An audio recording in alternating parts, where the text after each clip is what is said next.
ಆ ಒಂದು ಹೇಳಿಕೆ ಇಡೀ ಕ್ಷೇತ್ರದ ದಲಿತರು ಆ ನಾಯಕನಿಗೆ ವಿರೋಧವಾದರು. ಅಂತಹ ಹೇಳಿಕೆ ಕೊಟ್ಟವರು ಯಾರು, ಯಾವ ನಾಯಕನಿಗೆ ದಲಿತ ಸಮುದಾಯ ವಿರೋಧವಾದರು ಅನ್ನೋದು ನೀವೇ ನೋಡಿ. ಚಾಮರಾಜನಗರ ಜಿಲ್ಲೆಯ ಕೊಳ್ಳೇಗಾಲ ಕ್ಷೇತ್ರದ ಮಾಜಿ ಶಾಸಕ ಹಾಗೂ ಮಾಜಿ ಶಿಕ್ಷಣ ಸಚಿವ ಎನ್ ಮಹೇಶ್ ಅವರು ಲೋಕಸಭಾ ಚುನಾವಣಾ ಪ್ರಚಾರದ ವೇಳೆ ಬೆಂಗಳೂರು ಗ್ರಾಮಾಂತರ ಕ್ಷೇತ್ರದ ಪ್ರಚಾರದ ವೇಳೆ ಮಾತಿನ ಭರಾಟೆಯಲ್ಲಿ ನಾನು ಈಗ ವಿಧಾನಸಭೆಯಲ್ಲಿ ಇರಬೇಕಿತ್ತು, ಅದೇಕೋ ಕೊಳ್ಳೇಗಾಲದ ದಲಿತರು ನನ್ನನ್ನು ಸೋಲಿಸಿದ್ರು ಎಂದು ದಲಿತರನ್ನ ಅಮಾನವೀಯವಾಗಿ ಮಾತನಾಡಿದ ವಿಡಿಯೋ ಇದೀಗ ವೈರಲ್ ಆಗಿದ್ದು, ಇದರಿಂದ ಚಾಮರಾಜನಗರ ಜಿಲ್ಲೆಯ ಕೊಳ್ಳೇಗಾಲ ಪಟ್ಟಣ ತಾಲೂಕು ಹಾಗೂ ದಲಿತ ಮುಖಂಡರುಗಳು ಗರಂ ಆಗಿದ್ದಾರೆ. ಕೊಳ್ಳೇಗಾಲದಲ್ಲಿ ಸುದ್ದಿಗೋಷ್ಠಿ ನಡೆಸಿದ ದಲಿತ ಮುಖಂಡರುಗಳು ಮಾಜಿ ಶಾಸಕ ಹಾಗೂ ಮಾಜಿ ಸಚಿವ ಎನ್ ಮಹೇಶ್ ವಿರುದ್ಧ ಕೆಂಡಾಮಂಡಲರಾಗಿದ್ದು, ಎನ್ ಮಹೇಶ್ ರವರ ಆ ಒಂದು ಹೇಳಿಕೆಯಿಂದ ಅವರ ಮನಸ್ಥಿತಿ ಏನಂತ ತಿಳಿಯುತ್ತದೆ. ಸ್ವಾಭಿಮಾನವನ್ನ ಬಿಜೆಪಿಯಲ್ಲಿ ಅಡವಿಟ್ಟು ಆಟ ಆಡುತ್ತಿದ್ದಾರೆ, ಇವರಿಗೆ ತಕ್ಕ ಪಾಠ ಕಲಿಸಬೇಕು ಎಂದು ಒಕ್ಕೊರಲಿನಿಂದ ಆಗ್ರಹಿಸಿ ದಲಿತ ಸಮುದಾಯದ ಬಗ್ಗೆ ಅವಹೇಳನಕಾರಿಯಾಗಿ ದಲಿತ ನಾಯಕರೊಬ್ಬರು ಮಾತನಾಡಿದ್ದಾರೆ. ಇವರನ್ನ ದಲಿತ ವಿರೋಧಿ ಎಂದರೆ ತಪ್ಪಾಗಲಾರದು ಎಂದು ಹೇಳಿದ್ದಾರೆ. ದಲಿತ ಸಮುದಾಯದ ಬಗ್ಗೆ ಅವಹೇಳನಕಾರಿ ಹೇಳಿಕೆ ನೀಡಿದ ಎನ್ ಮಹೇಶ್ ಅವರನ್ನ ಗಡೀಪಾರು ಮಾಡುವಂತೆ ಮುಖಂಡರುಗಳು ಆಗ್ರಹಿಸಿದ್ದಾರೆ. ಆ ಒಂದು ಹೇಳಿಕೆ ಇಡೀ ಕ್ಷೇತ್ರದ ದಲಿತರು ಆ ನಾಯಕನಿಗೆ ವಿರೋಧವಾದರು.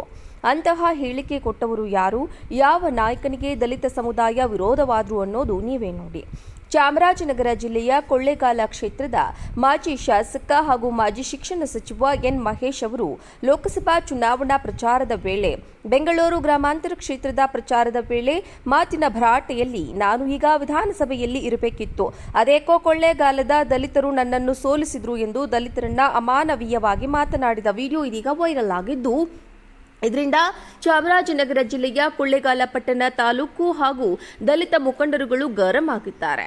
ಕೊಳ್ಳೇಗಾಲದಲ್ಲಿ ಸುದ್ದಿಗೋಷ್ಠಿ ನಡೆಸಿದ ದಲಿತ ಮುಖಂಡರುಗಳು ಮಾಜಿ ಶಾಸಕ ಹಾಗೂ ಮಾಜಿ ಸಚಿವ ಎನ್ ಮಹೇಶ್ ವಿರುದ್ಧ ಕೆಂಡಾಮಂಡಲರಾಗಿದ್ದು, ಎನ್ ಮಹೇಶ್ ರವರ ಆ ಒಂದು ಹೇಳಿಕೆಯಿಂದ ಅವರ ಮನಸ್ಥಿತಿ ಏನಂತ ತಿಳಿಯುತ್ತದೆ. ಸ್ವಾಭಿಮಾನವನ್ನ ಬಿಜೆಪಿಯಲ್ಲಿ ಅಡವಿಟ್ಟು ಆಟ ಆಡುತ್ತಿದ್ದಾರೆ, ಇವರಿಗೆ ತಕ್ಕ ಪಾಠ ಕಲಿಸಬೇಕು ಎಂದು ಒಕ್ಕೊರಲಿನಿಂದ ಆಗ್ರಹಿಸಿ ದಲಿತ ಸಮುದಾಯದ ಬಗ್ಗೆ ಅವಹೇಳನಕಾರಿಯಾಗಿ ದಲಿತ ನಾಯಕರೊಬ್ಬರು ಮಾತನಾಡಿದ್ದಾರೆ. ಇವರನ್ನ ದಲಿತ ವಿರೋಧಿ ಎಂದರೆ ತಪ್ಪಾಗಲಾರದು ಎಂದು ಹೇಳಿದ್ದಾರೆ. ದಲಿತ ಸಮುದಾಯದ ಬಗ್ಗೆ ಅವಹೇಳನಕಾರಿ ಹೇಳಿಕೆ ನೀಡಿದ ಎನ್ ಮಹೇಶ್ ಅವರನ್ನ ಗಡೀಪಾರು ಮಾಡುವಂತೆ ಆ ಒಂದು ಹೇಳಿಕೆ ಇಡೀ ಕ್ಷೇತ್ರದ ದಲಿತರು ಆ ನಾಯಕನಿಗೆ ವಿರೋಧವಾದರು. ಅಂತಹ ಹೇಳಿಕೆ ಕೊಟ್ಟವರು ಯಾರು, ಯಾವ ನಾಯಕನಿಗೆ ದಲಿತ ಸಮುದಾಯ ವಿರೋಧವಾದರು ಅನ್ನೋದು ನೀವೇ ನೋಡಿ. ಚಾಮರಾಜನಗರ ಜಿಲ್ಲೆಯ ಕೊಳ್ಳೇಗಾಲ ಕ್ಷೇತ್ರದ ಮಾಜಿ ಶಾಸಕ ಹಾಗೂ ಮಾಜಿ ಶಿಕ್ಷಣ ಸಚಿವ ಎನ್ ಮಹೇಶ್ ಅವರು ಲೋಕಸಭಾ ಚುನಾವಣಾ ಪ್ರಚಾರದ ವೇಳೆ ಬೆಂಗಳೂರು ಗ್ರಾಮಾಂತರ ಕ್ಷೇತ್ರದ ಪ್ರಚಾರದ ವೇಳೆ ಮಾತಿನ ಭರಾಟೆಯಲ್ಲಿ ನಾನು ಈಗ ವಿಧಾನಸಭೆಯಲ್ಲಿ ಇರಬೇಕಿತ್ತು, ಅದೇಕೋ ಕೊಳ್ಳೇಗಾಲದ ದಲಿತರು ನನ್ನನ್ನು ಸೋಲಿಸಿದ್ರು ಎಂದು ದಲಿತರನ್ನ ಅಮಾನವೀಯವಾಗಿ ಮಾತನಾಡಿದ ವಿಡಿಯೋ ಇದೀಗ ವೈರಲ್ ಆಗಿದ್ದು, ಇದರಿಂದ ಚಾಮರಾಜನಗರ ಜಿಲ್ಲೆಯ ಕೊಳ್ಳೇಗಾಲ ಪಟ್ಟಣ ತಾಲೂಕು ಹಾಗೂ ದಲಿತ ಮುಖಂಡರುಗಳು ಗರಂ ಆಗಿದ್ದಾರೆ. ಕೊಳ್ಳೇಗಾಲದಲ್ಲಿ ಸುದ್ದಿಗೋಷ್ಠಿ ನಡೆಸಿದ ದಲಿತ ಮುಖಂಡರುಗಳು ಮಾಜಿ ಶಾಸಕ ಹಾಗೂ ಮಾಜಿ ಸಚಿವ ಎನ್ ಮಹೇಶ್ ವಿರುದ್ಧ ಕೆಂಡಾಮಂಡಲರಾಗಿದ್ದು, ಎನ್ ಮಹೇಶ್ ರವರ ಆ ಒಂದು ಹೇಳಿಕೆಯಿಂದ ಅವರ ಮನಸ್ಥಿತಿ ಏನಂತ ತಿಳಿಯುತ್ತದೆ.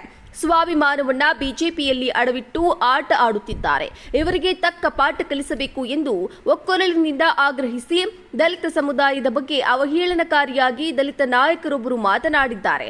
ಇವರನ್ನ ದಲಿತ ವಿರೋಧಿ ಎಂದರೆ ತಪ್ಪಾಗಲಾರದು ಎಂದು ಹೇಳಿದ್ದಾರೆ.